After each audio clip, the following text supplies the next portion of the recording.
Hello and welcome to episode 4 of Petrol Productions. We're going to be doing cheap SUVs. I'm Sam Ison. I'm Kaden Mahoney. I'm Brice Stidam. My car is the 2016 Toyota 4Runner. It seats up to 5. It gets 17 miles per gallon in the city and 22 on the highway or interstate, whatever you want to call it. It has a towing capacity of 5,000 pounds. And they're actually, like, depending on the model you buy, there are different prices. The trail model is $36,000. The limited is $41,000. And the TRO Pro Series is $42,500. It has a 4.0 LV6 engine. It's a 5-speed automatic, and its horsepower is 270. Okay, I chose a GMC Yukon Extra Large.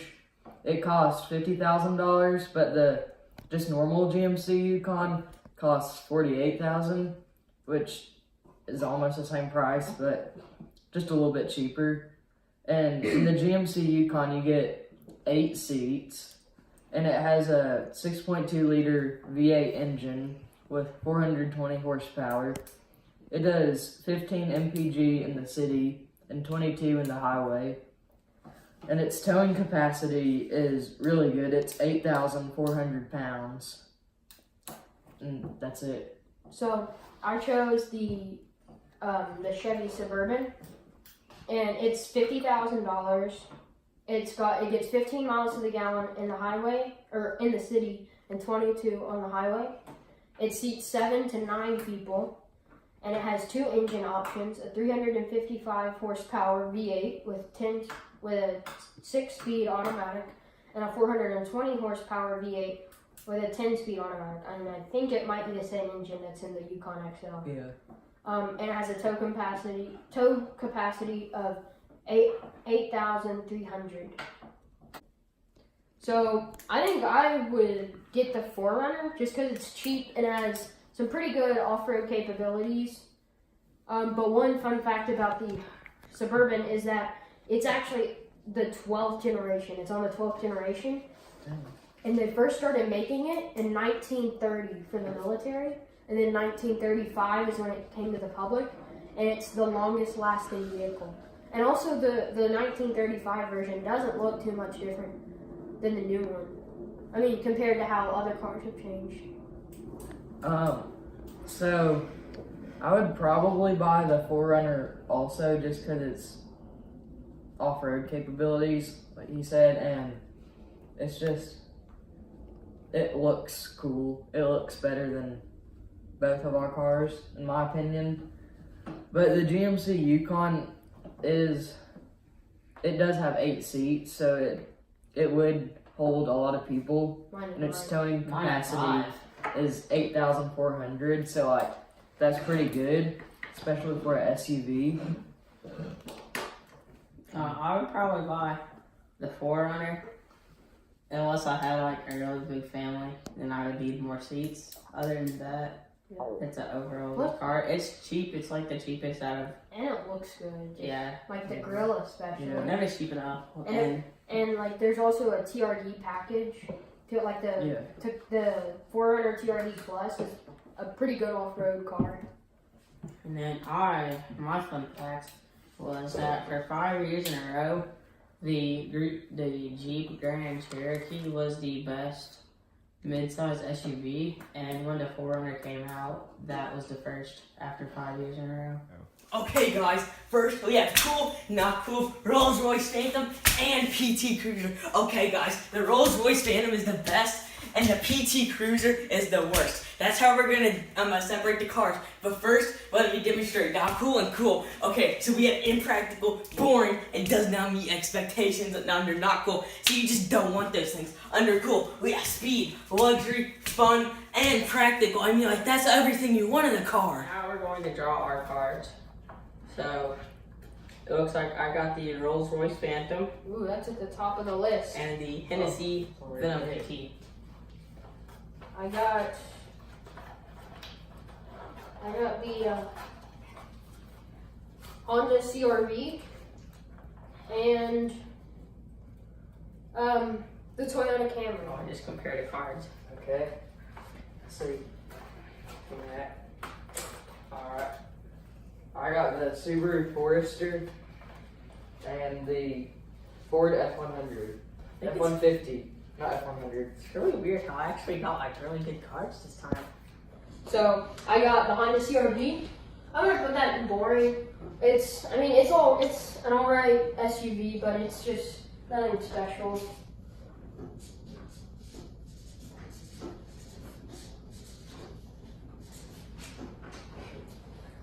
And the Toyota Camry, I'm gonna put that in practical. It's just practical.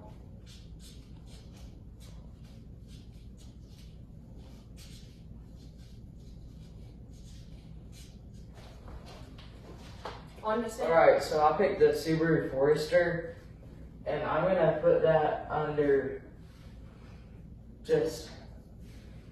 I'll probably put that under fun, maybe. Actually, no, I'll put that under practical, because it's just a practical SUV, you know?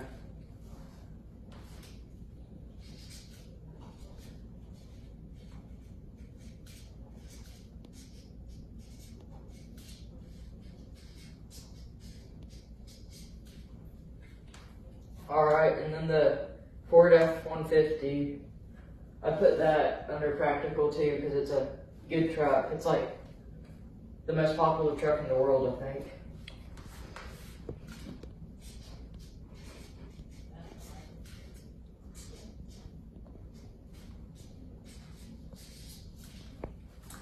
Alright, and those are my cars. Okay, so as you all probably know, I got the Rolls-Royce Phantom and the Hennessy Venom GT. So I'm gonna put the Rolls-Royce Phantom under Rolls-Royce Phantom. It's already on there, but might as well put it on anyway.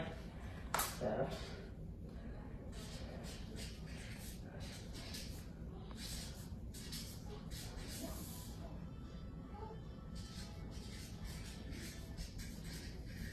And then I'm going to put the Hennessy under speed because it was, if they would have mass produced it, it would have been the fastest mass produced car in the world.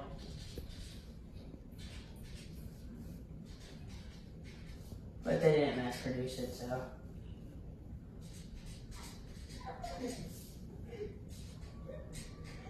Okay, and that's it. Okay, so now we're gonna do a little bit of car news. One, I learned more about the Ford Bronco that we mentioned in episode 1. So first, they're gonna make a new Bronco, and it's gonna be based off the Ranger. So it'll probably have its 5-cylinder engine, same kind of chassis. But they're also gonna make a mini Bronco that's based off the Escape. So it'll kind of look like the old Escape because the old Escape looks similar to the new Bronco, but it'll be a little more boxy. And that'll also be good because the new generation of the Escape, I don't like it as much as the old one, and it just looks a lot different. So those will both come out in 2020 with the Ranger Raptor.